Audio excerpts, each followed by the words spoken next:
భారత్ ఛానల్కి స్వాగతం. ఈ మధ్య కాలంలో కామ్య జానీ అనే ఒక అమ్మాయి ఈ జగన్నాథ్ టెంపుల్, పూరి జగన్నాథ్ టెంపుల్కి వెళ్ళింది. అక్కడ బిజు పట్నాయక్ తాలూకు లీడర్ ఒక అతనితో పాటు వెళ్ళింది. IAS officer turn into politician.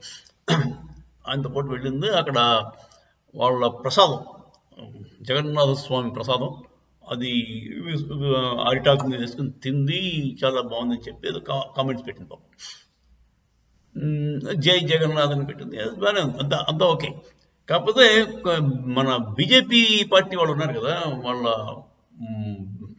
Orissa BJP division వాళ్ళేమో తీవ్రంగా దాన్ని ఖండించారు. ఏమిటి ఈ బీఫ్ ఈటింగ్ పిల్ల వచ్చి మన జగన్నాథ స్వామి టెంపుల్కి ఎవడు రానిచ్చాడు ఇవ్వండి అంటూ పెట్టారు.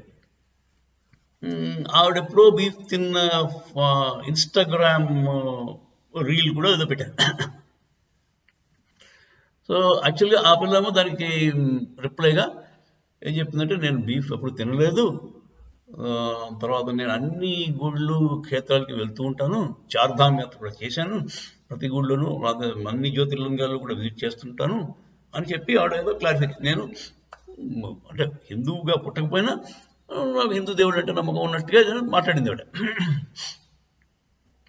అది నాకైతే పెద్ద తప్పు అనిపించలేదు. మరి ఆవిడ ఎప్పుడైనా బీఫ్ తిందా లేదా అన్నది మనకు తెలియదు. బీఫ్ తినడం అంటే చాలా అసహ్యకరమైన పనే.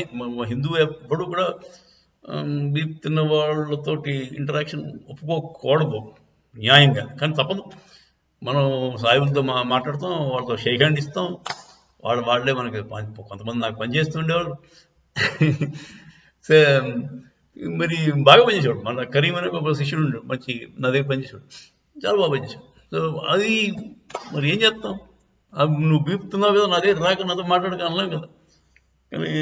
కానీ తలుచుకుంటే కొంచెం అసహ్యంగానే ఉంటుంది. బీపుతున్న వాళ్ళతో నేను మాట్లాడానంటే నాకే కొంచెం చికాగా అనిపిస్తుంది. ఎందుకంటే మా ఆవంటే మన తల్లిని నరికి తిన్నాడు అని ఎవడైనా అంటే, వాటితో మాట్లాడానంటే మన యొక్క చేతకాంతనం అండి అది, మన చేతకాంతనం అంతే. సో హిందువులు నపుంసకులా అని అనిపిస్తుంది ఒకప్పుడు. సరే, ఇది పక్కన పెట్టు, సైడ్. ఆ పిల్ల పాపం బాగానే, నాకైతే ఆ పిల్ల బాగానే కనబడుతుంది. మంచి సంప్రదాయ దుస్తులు వేసుకుంది, గుడికి వెళ్ళింది, గుడిలో ప్రసాదం సేవించింది, అందరికీ రీల్ కూడా యూట్యూబ్ లో పెట్టింది ఆ ఘటన. సో మరి బీజేపీ వాళ్ళు కొంచెం ఓవర్ యాక్షన్ చేశారా, అంటే మా బీజేపీ వాళ్ళు, ఒరిస్సా వాళ్ళు కొంచెం ఓవర్ యాక్షన్ చేశారా? ఎందుకంటే బేసిక్గా అది పొలిటికల్ ఇష్యూ కింద వెళ్ళినట్టుంది. ఆవిడ వచ్చింది ఒక బిజు పట్నాయక్, అదే బిజు జనతా దళ నాయకుడు. అందుకోసం పొలిటికల్ రైవలరీ వల్ల అలాగొచ్చిందా, సైడ్ ట్రాక్ అయిపోయిందా అని నా అనుమానం.